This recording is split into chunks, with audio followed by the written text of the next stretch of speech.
Welcome to our channel. ఈరోజు వీడియోలో November month యొక్క ఇంపార్టెంట్ కరెంట్ అఫైర్స్ గురించి తెలుసుకుందాం. ఓన్లీ క్వశ్చన్ విత్ ఆన్సరే కాకుండా దాని యొక్క రిలేటెడ్ ఇన్ఫర్మేషన్ కూడా ఇవ్వడం జరిగింది. కావున వీడియోను ఎక్కడ స్కిప్ చేయకుండా ఎండ్ వరకు చూడగలరు. అదేవిధంగా కాంపిటేటివ్ ఎగ్జామ్స్కి ప్రిపేర్ అవుతున్న మీ ఫ్రెండ్స్కి షేర్ చేయగలరు. మొదటిసారి మన ఛానల్ని చూస్తున్నట్లయితే సబ్స్క్రైబ్ చేసుకోకపోతే వెంటనే సబ్స్క్రైబ్ చేసుకోగలరు. ఐసీసీ ఉమెన్స్ వరల్డ్ కప్ 2025 విజేత ఎవరు? ఆప్షన్స్: దక్షిణాఫ్రికా, Australia, Bharat, Sri Lanka. Answer C, Bharat. దీని యొక్క రిలేటెడ్ ఇన్ఫర్మేషన్ను మనం గమనించినట్లయితే ఇంటర్నేషనల్ క్రికెట్ కౌన్సిల్ ఐసీసీ 1990లో స్థాపించబడింది. దీని యొక్క ప్రధాన కార్యాలయం దుబాయ్లో కలదు. సెప్టెంబర్ 30 నుండి నవంబర్ 2, 2025 వరకు జరిగిన ఐసీసీ ఉమెన్స్ వరల్డ్ కప్ 13వ ఎడిషన్కి సంబంధించినది.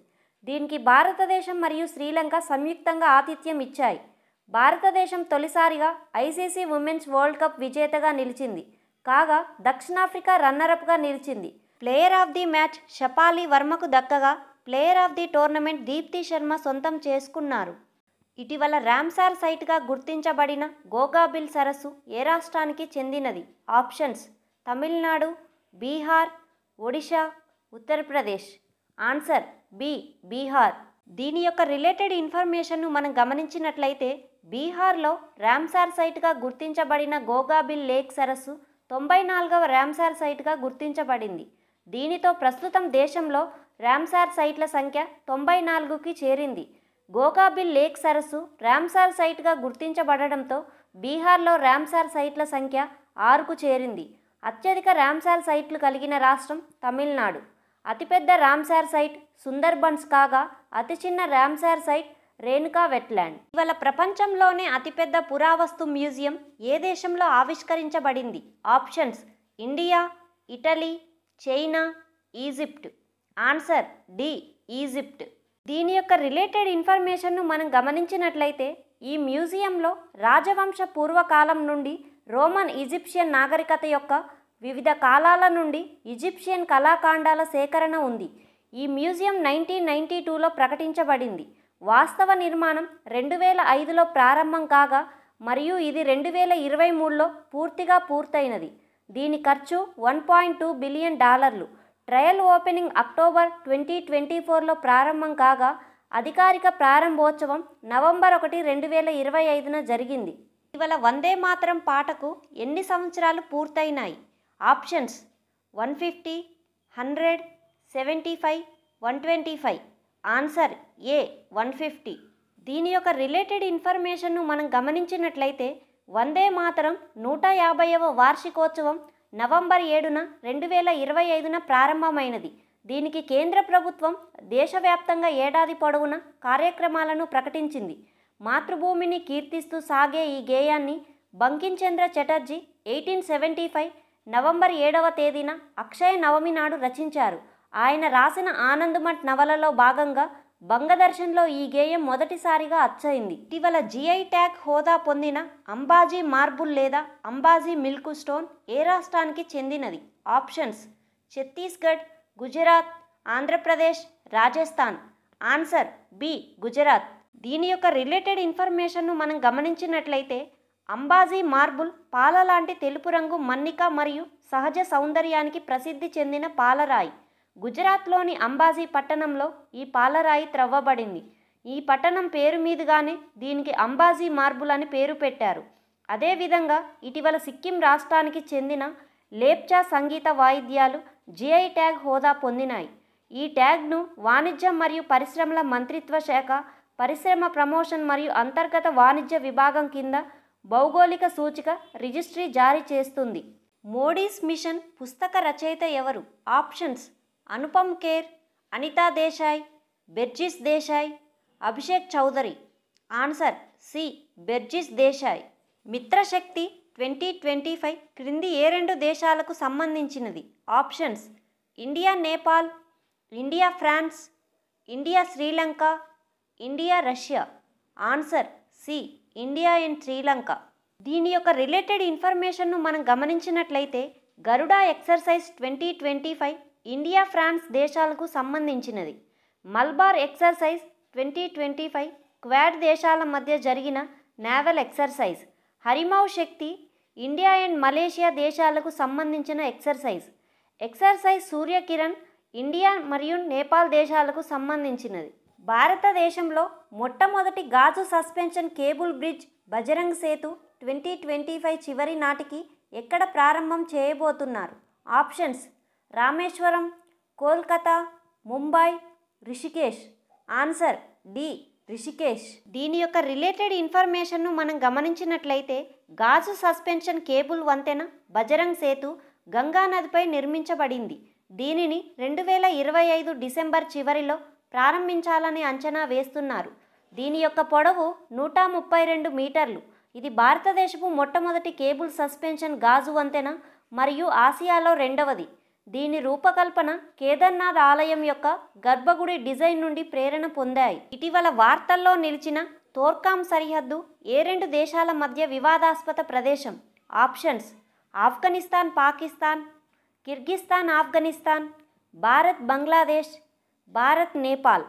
Answer A, Afghanistan and Pakistan. దీని యొక్క రిలేటెడ్ ఇన్ఫర్మేషన్ను మనం గమనించినట్లయితే ఆఫ్ఘనిస్తాన్ పాకిస్తాన్ సరిహద్దు ఘర్షణలతో మూసివేయబడిన తోర్కామ్ సరిహద్దు ఇటీవల తెరవబడింది. ఈ సరిహద్దు చారిత్రాత్మక గ్రాండ్ ట్రంక్ రోడ్లో ఉంది. రెండు దేశాల మధ్య రవాణా, వాణిజ్యం మరియు లాజిస్టిక్స్కు కీలకమైనది. శాంతి నిరాయుధీకరణ మరియు అభివృద్ధికి కృషి చేసినందుకు గాను ఇందిరాగాంధీ శాంతి బహుమతి 2024 సంవత్సరానికి గాను ఎవరికి లభించింది? Options: Narges Mohammadi, Michelle Bachelet, Ales Bialiatski, Donald Trump. Answer B, Michelle Bachelet. దీని యొక్క రిలేటెడ్ ఇన్ఫర్మేషన్ను మనం గమనించినట్లయితే మిచెల్ బచెలెట్ చిలీ దేశ మాజీ అధ్యక్షురాలు మరియు యుఎన్ మానవ హక్కుల చీఫ్. శాంతి నిరాయుధీకరణ మరియు అభివృద్ధికి చేసిన కృషికి గాను ఈ అవార్డు ఇవ్వబడింది. లింగ సమానత్వం, మానవ హక్కులు మరియు ప్రజాస్వామ్యం కోసం ఆమె పోరాటాన్ని గుర్తించింది. ఇందిరాగాంధీ శాంతి బహుమతి 1986లో ప్రారంభమైనది. COP 30 శిఖరాగ్ర సమావేశానికి ఆతిథ్యం ఇస్తున్న దేశం ఏది? Options: Bharat, Britain, Brazil, Mexico. Answer C, Brazil. దీని యొక్క రిలేటెడ్ ఇన్ఫర్మేషన్ను మనం గమనించినట్లయితే ఐక్యరాజ్య సమితి వాతావరణ మార్పుల సమావేశం COP 30 శిఖరాగ్ర సమావేశం 2025 నవంబర్ 10 నుండి 21 వరకు బ్రెజిల్లోని బేలెం నగరంలో నిర్వహించారు. గ్లోబల్ ఉష్ణోగ్రత పెరుగుదలను 1.5 డిగ్రీల సెంటీగ్రేడ్కు పరిమితం చేయడం, శిలాజ ఇంధనాల వినియోగాన్ని తగ్గించడం కోసం ఒక ప్రణాళికను రూపొందించడం వంటి ప్రధాన విషయాలను COP 30 సదస్సులో భాగంగా చర్చించారు. ఈ శిఖరాగ్ర సమావేశానికి ముఖ్యంగా అమెరికా అధ్యక్షుడు డొనాల్డ్ ట్రంప్ హాజరు కాకపోవడం విశేషం. ఇటీవల విస్ఫోటనం చెందిన సకురాజిమా అగ్నిపర్వతం ఏ దేశంలో కలదు? Options: Canada, Japan, Myanmar, Indonesia. Answer B, Japan. దీని యొక్క రిలేటెడ్ ఇన్ఫర్మేషన్ను మనం గమనించినట్లయితే సకురాజిమా జపాన్లోని క్యూషు ద్వీపంలో ఉన్న క్రియాశీలక అగ్నిపర్వతం. ఇక్కడ తరచుగా చిన్నపాటి విస్ఫోటనాలు జరుగుతుంటాయి. ఈ అగ్నిపర్వతం నగరంలోని చాలా ప్రాంతాల నుండి కనిపిస్తుంది మరియు పర్యాటకులకు ముఖ్యమైన ఆకర్షణ. United Nations Children's Fund India celebrity ప్రచారకర్తగా ఎవరు నియమితులయ్యారు? Options: Rashmika Mandanna, Alia Bhatt, Srinidhi Shetty, Keerthy Suresh. Answer D, Keerthy Suresh. దీని యొక్క రిలేటెడ్ ఇన్ఫర్మేషన్ను మనం గమనించినట్లయితే యూనిసెఫ్ 1946 డిసెంబర్ 11న స్థాపించబడింది. దీని యొక్క ప్రధాన కార్యాలయం న్యూయార్క్ నగరంలో కలదు. యునైటెడ్ నేషన్స్ చిల్డ్రన్స్ ఫండ్ అనేది ప్రపంచవ్యాప్తంగా పిల్లలకు మానవతా మరియు అభివృద్ధి సహాయం అందించడానికి బాధ్యత వహించే ఐక్యరాజ్య సమితి యొక్క ఏజెన్సీ. క్రింది ఎవరి జయంతిని జనజాతీయ గౌరవ్ దివాస్ పేరుతో నిర్వహిస్తారు? Options: Dayamani Barla, Tilka Majhi, Birsa Munda, Komaram Bheem. Answer C, Birsa Munda. దీని యొక్క రిలేటెడ్ ఇన్ఫర్మేషన్ను మనం గమనించినట్లయితే ఆంగ్లేయులపై పిడికిలి బిగించిన గిరిజన వీరుడు బిర్సా ముండా ధైర్య సాహసాలను స్మరించుకుంటూ ఆయన జయంతి అయిన నవంబర్ 15న జనజాతీయ గౌరవ్ దివాస్గా జరుపుకుంటారు. 19వ శతాబ్దపు చివరి రోజుల్లో నేటి బీహార్, జార్ఖండ్ అటవిక ప్రాంతాల్లో బ్రిటిష్ కాలంలో జరిగిన మిలినేరియన్ ఉద్యమానికి సారథ్యం వహించాడు. బుకర్ ప్రైజ్ 2025 విజేత ఎవరు? Options: Kiran Desai, David Szalay, Samantha Harvey, Gobind Beharilal. Answer B, David Szalay. దీని యొక్క రిలేటెడ్ ఇన్ఫర్మేషన్ను మనం గమనించినట్లయితే హంగేరీ బ్రిటన్ రచయిత డేవిడ్ సలై బుకర్ ప్రైజ్ 2025ను గెలుచుకున్నారు. ఆయన రచించిన ఫ్లెష్ నవలకు గాను ఈ అవార్డు దక్కింది. భారత రచయిత్రి కిరణ్ దేశాయ్ నవల the loneliness of Sonia and Sunny నవలను వెనక్కి నెట్టి ఈ పోటీలో డేవిడ్ సలై విజయం సాధించారు. ఇటీవల బహుభార్యత్వాన్ని నేరంగా పరిగణిస్తూ క్రింది ఏ రాష్ట్ర శాసనసభ ఒక చట్టాన్ని రూపొందించింది?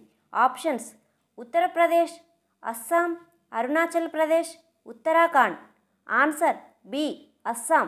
దీని యొక్క రిలేటెడ్ ఇన్ఫర్మేషన్ను మనం గమనించినట్లయితే అస్సాం రాష్ట్రంలో బహుభార్యత్వ వివాహాలకు ఇక చట్టబద్ధత లేదు. ఈ చట్టాన్ని ఉల్లంఘిస్తే 7 ఏళ్ల వరకు జైలు శిక్ష పడే అవకాశం ఉంది. మిస్ యూనివర్స్ 2025 విజేత ఎవరు? Options: Manika Vishwakarma, Suchata Chuangsri, Nandini Gupta, Fatima Bosch. Answer D, Fatima Bosch. దీని యొక్క రిలేటెడ్ ఇన్ఫర్మేషన్ను మనం గమనించినట్లయితే థాయిలాండ్లో జరిగిన 74వ మిస్ యూనివర్స్ 2025 పోటీల్లో మిస్ మెక్సికో ఫాతిమా బాష్ విజేతగా నిలిచారు. మిస్ థాయిలాండ్ ప్రవీణర్ సింగ్ మొదటి రన్నరప్గా నిలిచింది. ఈ పోటీల్లో భారత్కు చెందిన మనికా విశ్వకర్మ టాప్ 12లో చోటు కోల్పోయింది. భారతదేశం తన ఏకైక విదేశీ స్థావరాన్ని ఏ దేశం నుండి ఉపసంహరించుకుంది? Options: Iraq, Bangladesh, Afghanistan, Tajikistan. Answer D, Tajikistan. దీని యొక్క రిలేటెడ్ ఇన్ఫర్మేషన్ను మనం గమనించినట్లయితే తజికిస్తాన్లోని ఐనీ ఎయిర్ బేస్ భారత్ యొక్క ఏకైక విదేశీ స్థావరం. ఇది 2002 నుండి భారత్ విదేశీ స్థావరంగా పనిచేస్తుంది. G20 శిఖరాగ్ర సదస్సు 2025కు ఆతిథ్యం ఇచ్చిన దేశం ఏది? ఆప్షన్స్: కెనడా, బ్రిటన్, దక్షిణాఫ్రికా, జపాన్. ఆన్సర్ సి, దక్షిణాఫ్రికా. దీని యొక్క రిలేటెడ్ ఇన్ఫర్మేషన్ను మనం గమనించినట్లయితే 20వ ఎడిషన్ G20 శిఖరాగ్ర సదస్సు 2025ను దక్షిణాఫ్రికాలోని జోహాన్స్బర్గ్లో నవంబర్ 22, 23 తేదీల్లో నిర్వహించారు. ఉగ్రవాదులకు, మాదక ద్రవ్యాలకు మధ్యనున్న సంబంధాలకు అడ్డుకట్ట వేద్దామని ప్రధాని మోదీ గారు పిలుపునిచ్చారు. 2025 theme: solidarity, equality, sustainability. G20 శిఖరాగ్ర సదస్సుకు 2026లో యునైటెడ్ స్టేట్స్ ఆతిథ్యం ఇవ్వనుంది. అందుల మహిళల T20 ప్రపంచ కప్ 2025 విజేత ఎవరు? Options: Australia, Bharat, Bangladesh, Nepal. Answer B, Bharat. దీని యొక్క రిలేటెడ్ ఇన్ఫర్మేషన్ను మనం గమనించినట్లయితే తొలిసారి నిర్వహించిన అందుల మహిళల T20 ప్రపంచ కప్ విజేతగా భారత్ నిలిచింది. భారత జట్టు 7 వికెట్ల తేడాతో నేపాల్ను ఓడించి ట్రోఫీ కైవసం చేసుకుంది. భారత రాజ్యాంగ దినోత్సవంను ఏ రోజున జరుపుకుంటారు? Options: November 7, November 14, November 26, November 29. Answer C, November 26. దీని యొక్క రిలేటెడ్ ఇన్ఫర్మేషన్ను మనం గమనించినట్లయితే నవంబర్ 1న కర్ణాటక, కేరళ, హర్యానా, పంజాబ్ మరియు మధ్యప్రదేశ్ రాష్ట్రాల ఆవిర్భావ దినోత్సవం జరిగింది. నవంబర్ 7న జాతీయ క్యాన్సర్ అవగాహన దినోత్సవంగా జరుపుకుంటారు. అదేవిధంగా నవంబర్ 11న జాతీయ విద్యా దినోత్సవంగా జరుపుకుంటారు. నవంబర్ 14న బాలల దినోత్సవంగా జరుపుకుంటారు. వాతావరణ మార్పు పనితీరు సూచిక లేదా క్లైమేట్ చేంజ్ పర్ఫార్మెన్స్ ఇండెక్స్ 2026లో భారత్ యొక్క ర్యాంక్ ఎంత? ఆప్షన్స్: 11, 13, 18, 23. Answer D, 23. దీని యొక్క రిలేటెడ్ ఇన్ఫర్మేషన్ను మనం గమనించినట్లయితే వాతావరణ మార్పు పనితీరు సూచిక 2026లో భారతదేశం 23వ స్థానంలో నిలిచింది. దాని మునుపటి ర్యాంకు కంటే 13 స్థానాలు దిగజారిపోయింది. బొగ్గు నిష్క్రమణ కాలక్రమం లేకపోవడం వల్లనే దేశం హై పెర్ఫార్మర్ వర్గం నుండి మీడియం పెర్ఫార్మర్కు మారింది. నితీష్ కుమార్ బీహార్ రాష్ట్ర ముఖ్యమంత్రిగా ఎన్నవసారి ఎన్నికయ్యారు? ఆప్షన్స్: 9, 10, 11, 12. Answer B, 10. దీని యొక్క రిలేటెడ్ ఇన్ఫర్మేషన్ను మనం గమనించినట్లయితే బీహార్ను సుదీర్ఘంగా పాలిస్తున్న జేడీయూ అధినేత నితీష్ కుమార్ 10వసారి ముఖ్యమంత్రిగా నవంబర్ 20, 2025న ప్రమాణ స్వీకారం చేశారు. పాట్నాలోని గాంధీ మైదానంలో ఏర్పాటు చేసిన వేదికపై నితీష్ కుమార్ 26 మంది మంత్రులతో గవర్నర్ ఆరిఫ్ మహమ్మద్ ఖాన్ ప్రమాణ స్వీకారం చేయించారు. బీహార్ శాసనసభలో 243 స్థానాలు ఉండగా మెజారిటీకి 122 సీట్లు అవసరం కానున్నాయి. ఎన్డీఏ కూటమి 243 స్థానాలకు 202 సీట్లు గెలవగా తేజస్వి సారథ్యంలోని మహాగఠబంధన్ 35 సీట్లు మాత్రమే గెలిచారు. ఫీడే చెస్ ప్రపంచ కప్ 2025 విజేత ఎవరు? Options: Divya Deshmukh, Javokhir Sindarov, Dommaraju Gukesh, Wei Yi. Answer B, Javokhir Sindarov. దీని యొక్క రిలేటెడ్ ఇన్ఫర్మేషన్ను మనం గమనించినట్లయితే ఫీడే చెస్ ప్రపంచ కప్ గోవాలో అక్టోబర్ 31 నుండి నవంబర్ 27 వరకు జరిగాయి. ఇది 11వ ఎడిషన్ ప్రపంచ కప్ కాగా ఉజ్బెకిస్తాన్ దేశానికి చెందిన 19 సంవత్సరాల జవోకిర్ సందరోవ్ ఈ టైటిల్ని గెలుచుకున్నారు. క్రింది ఏ దేశం మాజీ ప్రధాని షేక్ హసీనాను ఆ దేశ అంతర్జాతీయ నేర ట్రిబ్యునల్ ఐసీటీ ఆమెకు మరణశిక్ష విధిస్తూ తీర్పును వెలువరించింది? Options: France, Italy, Mexico, Bangladesh. Answer D, Bangladesh. దీని యొక్క రిలేటెడ్ ఇన్ఫర్మేషన్ను మనం గమనించినట్లయితే 2024 జూలైలో జరిగిన విద్యార్థుల నిరసనలను అణచివేసేందుకు ఆమె ప్రభుత్వం ప్రయత్నించినప్పుడు జరిగిన హింసకు సంబంధించి మానవత్వానికి వ్యతిరేక నేరాలకు పాల్పడినట్లు ఐసీటీ పేర్కొంది. ఇంటర్నేషనల్ క్రైమ్స్ ట్రిబ్యునల్ షేక్ హసీనాను దోషిగా నిర్ధారించి మరణశిక్ష విధించింది. ఇటీవల విధ్వంసం సృష్టించిన సైక్లోన్ దిత్వా పేరును ఏ దేశం సూచించింది? ఆప్షన్స్: ఒమన్, శ్రీలంక, భారతదేశం, యెమెన్. Answer D, Yemen. దీని యొక్క రిలేటెడ్ ఇన్ఫర్మేషన్ను మనం గమనించినట్లయితే ఇటీవల శ్రీలంకలో దిత్వా తుఫాను కారణంగా విధ్వంసం సృష్టించడంతో వెంటనే స్పందించిన భారత్ శ్రీలంకకు ఆపరేషన్ సాగర్ బంధు అనే పేరుతో తమ మానవతా సహాయాన్ని అందించింది. సాగర్ అంటే సముద్రం, బంధు అంటే స్నేహితుడు అని అర్థం. ఇది భారత ప్రధానమంత్రి నరేంద్ర మోదీ గారి యొక్క నైబర్హుడ్ ఫస్ట్ మరియు మహాసాగర్ విజన్లకు అనుగుణంగా ఉంది. దిత్వా తుఫాను ప్రభావం శ్రీలంకతో పాటు భారత్లోని ఆంధ్రప్రదేశ్, తమిళనాడు, పుదుచ్చేరిలపై ప్రభావం కలదు. ఇటీవల దేశంలోనే తొలి జాతీయ పగడపు దిబ్బల లేదా కోరల్ రీఫ్స్ పరిశోధనా కేంద్రాన్ని ఎక్కడ ఏర్పాటు చేస్తున్నారు? Options: Lakshadweep, Puducherry, Rameswaram, Sri Vijayapuram. Answer D, Sri Vijayapuram. దీని యొక్క రిలేటెడ్ ఇన్ఫర్మేషన్ను మనం గమనించినట్లయితే దేశంలోనే మొట్టమొదటిసారిగా పగడపు దిబ్బల కోసం ఒక ప్రత్యేక జాతీయ పరిశోధనా కేంద్రాన్ని శ్రీ విజయపురంలో ఏర్పాటు చేస్తున్నారు. దీని యొక్క నిర్దిష్ట స్థలం దక్షిణ అండమాన్లోని చిడియాటపు. పగడపు దిబ్బల యొక్క ప్రాముఖ్యత తుఫానులు మరియు అలల నుండి తీర ప్రాంతానికి సహజ రక్షణ గోడగా పనిచేస్తాయి.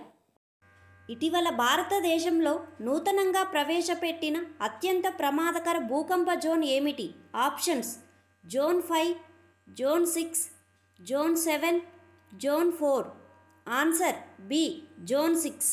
దీని యొక్క రిలేటెడ్ ఇన్ఫర్మేషన్ను మనం గమనించినట్లయితే ఈ మ్యాప్ను బ్యూరో ఆఫ్ ఇండియన్ స్టాండర్డ్ వారు విడుదల చేశారు. ఇటీవల భారత్లో అత్యంత ప్రమాదకర భూకంప జోన్ 6ని ప్రవేశపెట్టారు. జోన్ 6లో భాగంగా పూర్తి హిమాలయ ఆర్క్ ప్రాంతమైన జమ్మూ కాశ్మీర్, లదాఖ్, హిమాచల్ ప్రదేశ్, సిక్కిం, నేపాల్ సరిహద్దు, అరుణాచల్ ప్రదేశ్ వరకు ఈ జోన్లో చేర్చడమైనది. ఇది భారత ప్లేట్ మరియు యురేషియన్ ప్లేట్ మధ్య టెక్టానిక్ ఒత్తిడిని ప్రతిబింబిస్తుంది. దేశంలో ఏకంగా 61% ప్రాంతం సాధారణం నుంచి ప్రమాదకర భూకంప రిస్క్ పరిధిలోకి చేర్చడం జరిగింది. వీడియో నచ్చితే లైక్ చేసి మరిన్ని ఇలాంటి ఇన్ఫర్మేటివ్స్ వీడియోస్ కోసం మన ఛానల్ని సబ్స్క్రైబ్ చేసుకోగలరు. Thank you for watching.